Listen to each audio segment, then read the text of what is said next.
2019 और 2020 ये कुछ ऐसे साल है जहां हमें कोविड-19 देखने को मिला था और इसी कोविड-19 में हमें इन्फ्लेशन की वेव भी देखी जहां हमें इलेक्ट्रॉनिक गैजेट्स के प्राइजेस बस बढ़ते ही दिखते थे। लेकिन इस साल हमें फिर से इन्फ्लेशन वेव देखने को मिल रही, बट इस साल कोविड-19 रीजन नहीं है, बल्कि रीजन कुछ और ही है शायद। ज़्यादा पुरानी भी बात नहीं है कि बहुत ऐसे 2-3 साल हो गए, बट यही पिछले साल की बात है। 20 से 25 हज़ार की रेंज में हमें बहुत अच्छे से अच्छे स्पेसिफिकेशंस के साथ फ़ोन मिल जाते थे।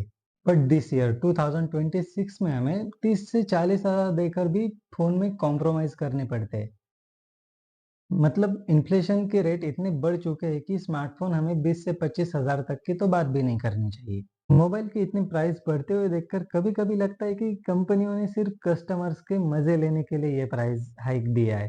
अगर रियलिटी में देखा जाए तो पिछले साल ही इन्फ्लेशन बढ़ना शुरू हो चुका था, जो कि दिवाली में कुछ वन प्लस और रियलमी के तरफ से 2 से 3 फ़ोन थे, जो अपने प्राइस को जस्टिफाई नहीं कर रहे थे और हाँ, कस्टमर्स ने उन फ़ोन्स को बहुत क्रिटिसाइज़ किया था। माना कि फ़ोन फ्लैगशिप्स थे, लेकिन पिछले साल के फ्लैगशिप से सीधा 7 से 8 हज़ार का वो हाइक था। इसलिए वो फ़ोन्स उन प्राइसेस को वर्थ इट ही नहीं करते थे। AI, shipping cost, RAM shortages, demand ज़्यादा है, सप्लाई कम, ऐसे मल्टीपल रीज़न्स है जो कि स्मार्टफ़ोन्स के प्राइसेस सिर्फ बढ़ाते ही जा रहे हैं। और ये प्राइस हाइक कब तक रुकेगा इसका अंदाज़ा किसी को भी नहीं है। कोई ये नहीं बोल रहा है कि ये बबल फूटेगा, कि प्राइस हाइक कभी कम भी होंगे। नहीं, चलो माना कि ये कुछ ऐसा बबल है कि सिर्फ प्राइस बढ़ा दिए जा रहे हैं कि कंपनियों का फ़ायदा है। सिचुएशन फिर भी हैंडल हो जाती है। फिर भी वो फ़ोन फिर से उसी प्राइस पे कभी नहीं आने वाले।